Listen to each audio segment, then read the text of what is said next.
Most people assume the end of the world will arrive loudly. Trumpets, fire, collapse, a sudden rupture in history that no one could mistake. But ancient writers did not describe the end that way. They described a pattern. Not a single explosion in the sky, but a slow alignment of conditions. Not chaos without warning, but repetition before climax. The end times in Scripture are not introduced as spectacle.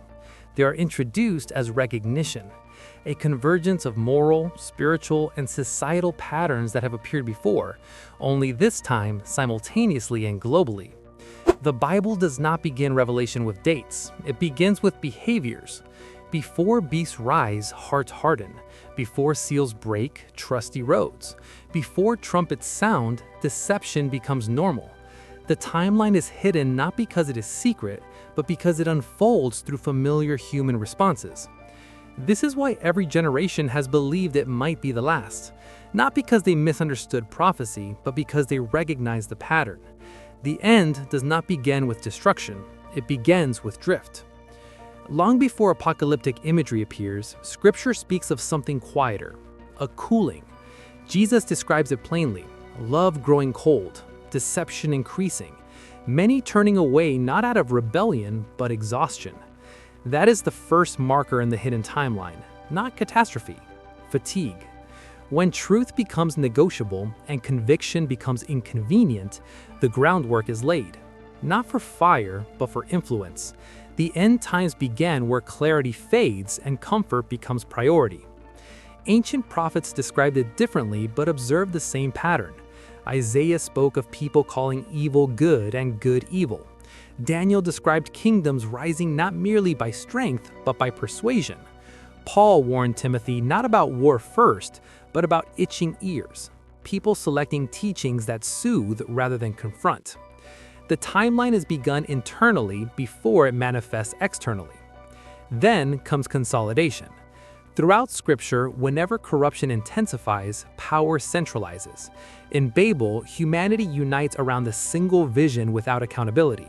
In Egypt, Pharaoh accumulates authority gradually until descent becomes impossible. In Rome, control expands not by force alone, but by efficiency and order. Revelation does not invent this pattern, it completes it. The beast is not introduced as chaos, he is introduced as solution. Stability after instability, unity after fragmentation, authority after confusion. The hidden timeline suggests that the final crisis does not rise from obvious evil, but from attractive order. This is why the prophets emphasize discernment more than survival. The early church did not obsess over timelines. They watched for posture. John writes not to decode dates, but to warn of spirits already at work. Many antichrists have come, he says, meaning the pattern precedes the person.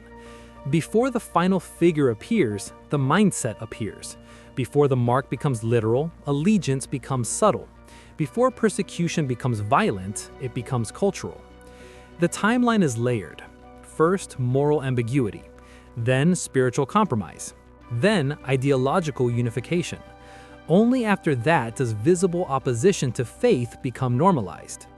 Daniel's visions reveal kingdoms rising like beasts from the sea, each different yet similar in one crucial way.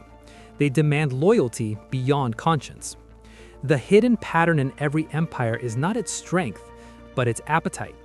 The final system described in Revelation mirrors this ancient rhythm. It combines political authority, economic control, and spiritual narrative, not separately, together. This is where many misunderstand the end times. They search for singular events when Scripture describes cumulative convergence. Wars have always existed, famines have always occurred, plagues have always threatened.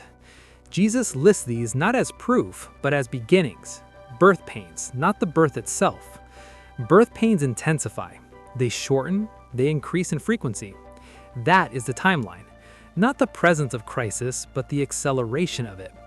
As globalization advances, technology connects, and information spreads instantly, the conditions described symbolically in ancient texts begin to feel logistically possible.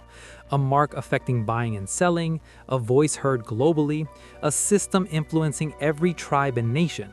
What was metaphorical to early readers becomes conceivable to modern ones.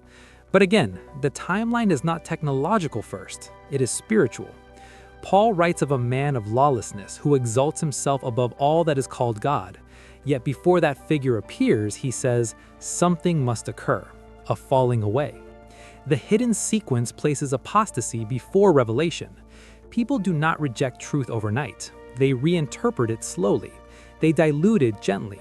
They prioritize relevance over reverence. The falling away is less dramatic than expected. It feels progressive, enlightened, compassionate. The end times do not begin with hatred of faith. They begin with indifference towards it. Then comes exposure. Revelation speaks repeatedly of unveiling. The word itself means uncovering. The seals do not create corruption, they reveal it. The trumpets do not invent judgment, they expose fragility. Each stage intensifies consequences already seeded by human choice. This is consistent with the pattern observed from Genesis onward. God does not abruptly dismantle systems without first allowing them to mature. In Noah's time, violence filled the earth before the flood came. In Sodom, corruption became normalized before fire fell.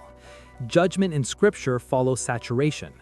The hidden timeline suggests that the final crisis will not surprise heaven. It will confirm it. Midway through Revelation's narrative, a shift occurs. The conflict becomes explicit. Allegiance can no longer remain ambiguous. The mark of the beast contrasts the seal of God. Neutrality dissolves. This stage in the timeline is clarity. Where earlier phases allowed drift, this phase demands decision.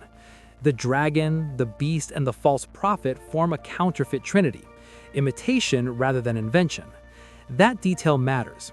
Evil in the end times does not create new systems, it distorts existing ones. Worship redirected, authority exaggerated, truth modified. The deception described is persuasive enough that, if possible, even the elect would be deceived. That line suggests subtlety more than spectacle. Eventually, persecution intensifies. Not universally at first, but strategically. Revelation describes saints enduring, not escaping. The hidden timeline does not promise removal from tension. It promises endurance through it. This mirrors earlier biblical cycles. Israel in Egypt endured before deliverance. Daniel in Babylon remained faithful inside foreign systems. The church under Rome persisted under pressure. The final chapter repeats the structure. Opposition peaks, then collapse. Babylon falls not because humans defeat it, but because its foundation decays. The merchants mourn, the kings panic, the structure implodes under its own excess. This too follows biblical rhythm. Pride precedes downfall. Empires fall fastest at their height. The return of Christ in Revelation is not chaotic. It is decisive. No prolonged battle, no uncertain outcome. A word, a presence, a final separation. The timeline that began with drift ends with clarity. Then comes judgment. But even judgment follows order. Books opened, records examined, accountability individualized. The hidden timeline closes not with spectacle, but with justice. And beyond judgment, restoration. A new heaven, a new earth, a city descending. The pattern that began in Genesis with garden fellowship returns in Revelation with city communion. The timeline is circular, not linear. Creation, corruption, redemption, renewal. So where are we now? That is the question every generation asks. But Scripture offers less interest in pinpointing position and more interest in preparing posture. The hidden timeline is not given to calculate proximity. It is given to cultivate vigilance. Jesus repeatedly says, watch. Not calculate, not predict. Watch. Because the danger is not misreading dates, it is misreading patterns. The early church lived as if the end could arrive in their lifetime, not because they were mistaken, but because readiness is not tied to chronology, it is tied to alignment. The timeline reveals something uncomfortable. Humanity does not need new sins to reach a final crisis. It only needs repeated ones at scale. Technology amplifies, global systems accelerate, but the root remains ancient: pride, fear, appetite, control. The end times are hidden in plain sight because they unfold through human nature under pressure. And the final invitation is not panic, it is preparation. not hoarding resources, but guarding integrity, not decoding every symbol, but recognizing every drift. Because the timeline is not merely about the end of history, it is about the exposure of hearts. The seals break externally, but they reflect internal fractures. The beasts rise politically, but they mirror spiritual compromise. The judgments fall globally, but they confirm individual choices. The hidden timeline does not force destiny, it reveals direction. Every empire that centralizes power without humility rehearses it. Every culture that relativizes truth rehearses it. Every believer who confuses comfort with calling rehearses it. The end times are not a distant horror story. They are a magnified mirror. And the final image Scripture leaves is not destruction, but renewal. That is the closing note of the time.